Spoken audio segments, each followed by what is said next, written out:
Good morning, everybody. Welcome back to the channel, Drawing with Michael. I am, of course, Michael. Today I'm going to be doing some character faces for my warm-up. I've been doing some animal characters recently, translating traditional reference into character reference. But today I'm just going to be drawing some pirates. If any of you guys have been drawing or been with me for a while, you know that I have a an affinity for the pirate, and it's just something with me. I like the rough and tumble, I like the variation, I like all the things that you can do with them, and it really is one of those subject matters that I kind of hold near and dear in my heart. So with that, I like to start doing just kind of thinking about what kind of pirate it is. Is it going to be strong pirate, weak pirate? Is it going to be the captain? Is it going to be the first mate? Is it going to be one of the, possibly the bosun, or whatever it's going to be? So this one's kind of the muscle. So with the muscle, you're going to have that big thick neck. You're going to have a big chin and a little brain. So these things in combination create, that first read, in terms of how you want the character to be perceived. I remember watching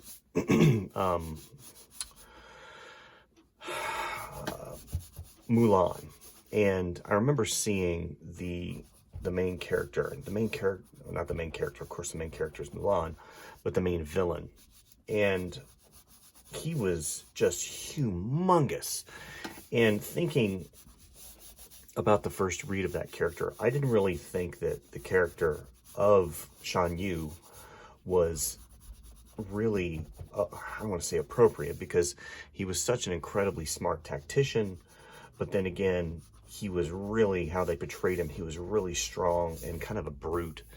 But then the more I thought about it, the more and more I realized how ingenious it was, because they combined, of course it's Disney, they combined the whole aspect of the foreboding, gigantic character, but he also had the mind and the tactician mentality and how smart he was. So a lot of times it's that combination of the two, having the brutish character and then basically making him into a very smart character. If that makes sense. So hope everybody's enjoying not enjoying, let me rephrase that. Hope as everybody's dealing with the issue that, our country is going through in our world right now. Just got news that we'll be doing this for at least another month, which is, not ideal. But it really gives me an opportunity to, get a lot of the things done that I haven't been doing.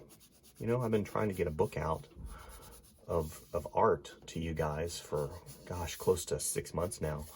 And just because of the way the business moves, I just haven't been able to do that. Excuse me. So I've got all my artwork and sketches done. Everything's done. I just have to literally take pictures of all the traditional art, because a lot of it's traditional, just like this. Take the pictures of the traditional art, fix the files, translate them over into, files that I can utilize in a print format, and from there, create the PDF and post it online for everybody. And then once I get that done, maybe I'll take some of the other stuff that I've done and translate it over into maybe a children's book or something like that. Because, these little doodles that I do, after a while, they amount to a huge amount of work that I think would benefit some of you guys.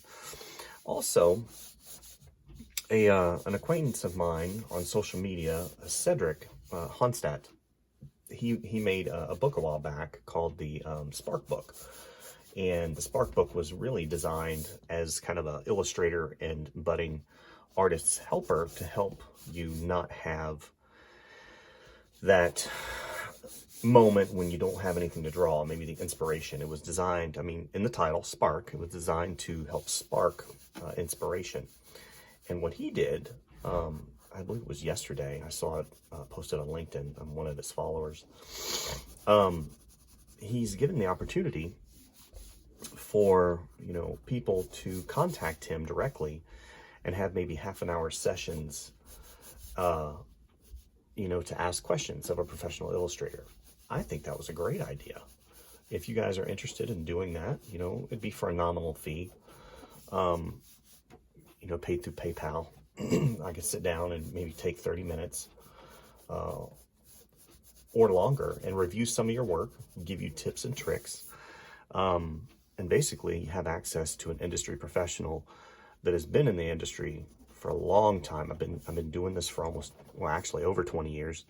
Even previous to that, I was doing it all the way back, you know, into the mid-90s.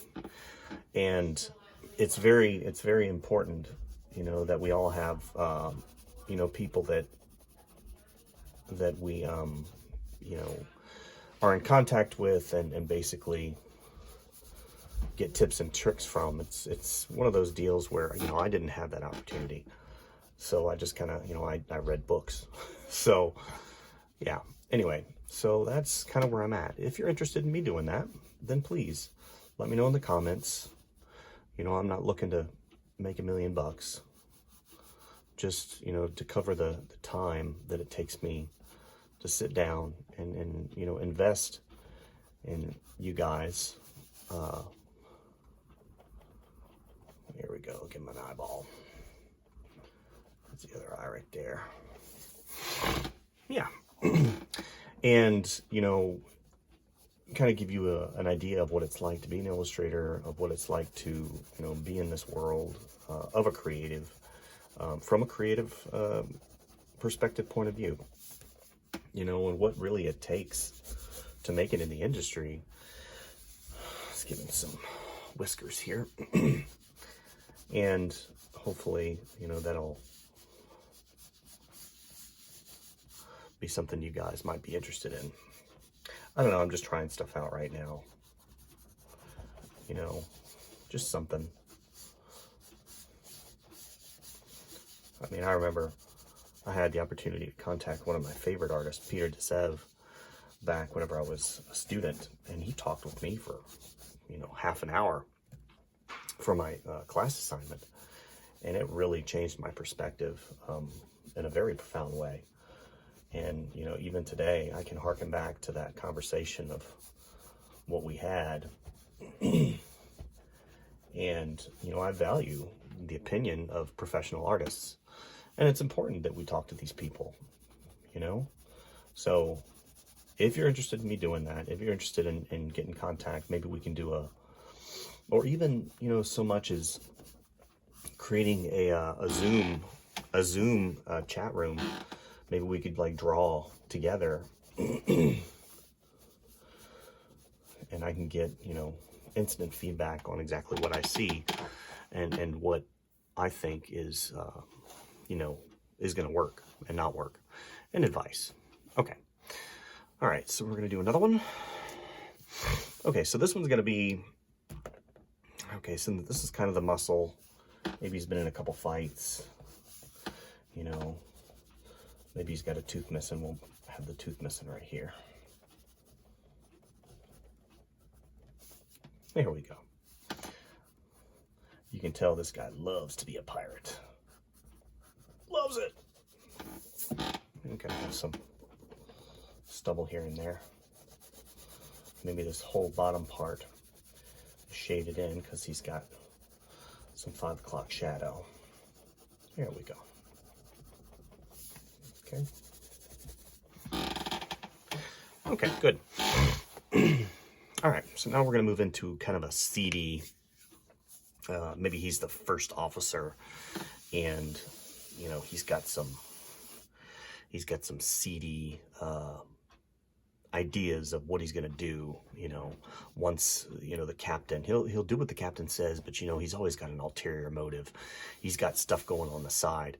So where this guy has a small brain, and a big chin and a big neck. This guy's going to have a larger brain, okay, a smaller chin, which denotes weakness, and a very thin neck, okay. So let's do that. Let's go ahead and get these things mapped out. It's going to have a thin, kind of a pointy chin. Okay, and then his neck comes down. Okay, he's got his, kind of like this. And his clothes are going to be too big for him, slightly. He's going to have longer hair that looks kind of unkempt. He's going to have a larger brow, kind of a bigger, kind of a pointy nose. It's going to come out. It's going to come down. Here's the bridge break. Okay, here.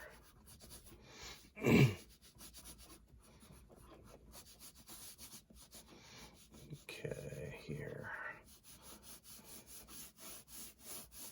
Good.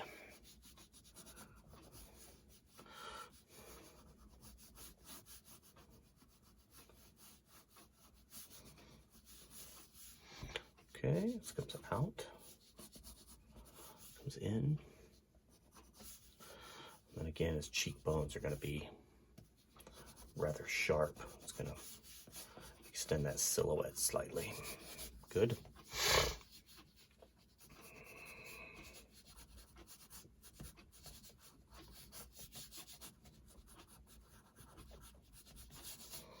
Okay. Here. All right, I'm going to sharpen my pencil. Oh no.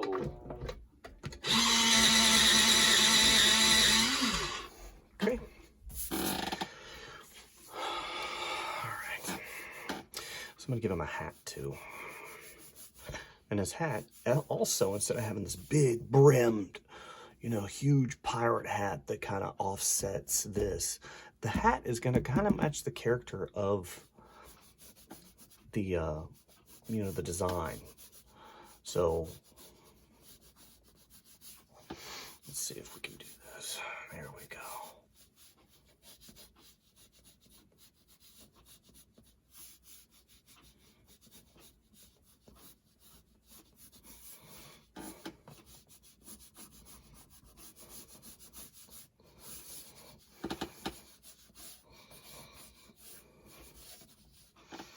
Go ahead and have his eyes going to be looking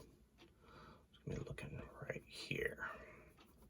And his pupils are going to be smaller, which again denotes a deviousness. He's going to have these eyebrows that come around, which really accentuate his character as kind of an evil villain type. Okay.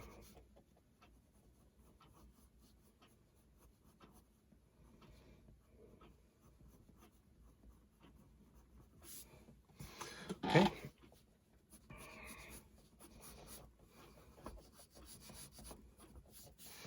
Good.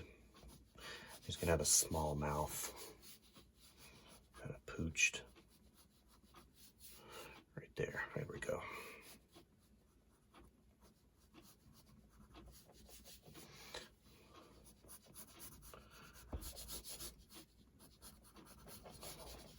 Okay. Bring this out, give him some slight baggage, but I want to keep those lines in here that really accentuate his character. Okay, so we're going to bring that down. Give him some stringy hair, because even though he's got a sharpness to him, he's still, you know, a pirate, so he still has to read as a pirate. Can't read as a prima donna. So we're going to bring these down.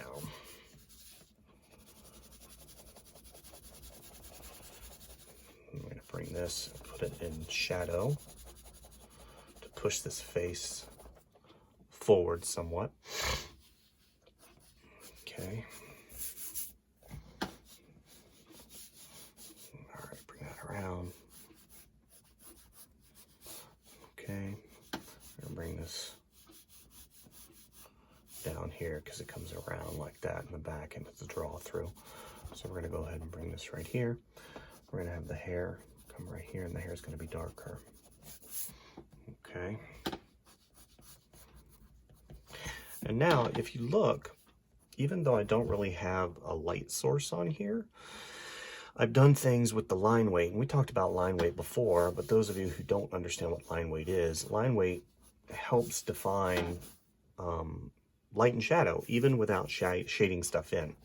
So like what I'll do is I'll have this, and it also shows position in terms of perspective. Like if I have an overlapping form or an overlapping line, I want this to show that it's overlapping and not on the same plane. I will actually draw the line. See where this finger is at the bottom? This line will be darker. So whenever this hair goes in front and goes in front of this neck, I'm going to have this darker right here. Okay, and I'll shade that in just slightly. And again, this line's going to be darker, and it'll be darker at the bottom. And here's his shirt. And this line right here is in front of this. So it'll be darker right here. And it just literally, it'll give you perspective and volume without having to really go in and shade stuff in. Okay, so let's go ahead and do a little shadow right here. Going around there. This cheekbone right here comes up and it's hidden right here, but this is going to be in front of this bottom part of the cheek here. So here's his lip. He's got some weak lips. And he's mad all the time, so he's got some creases. Okay.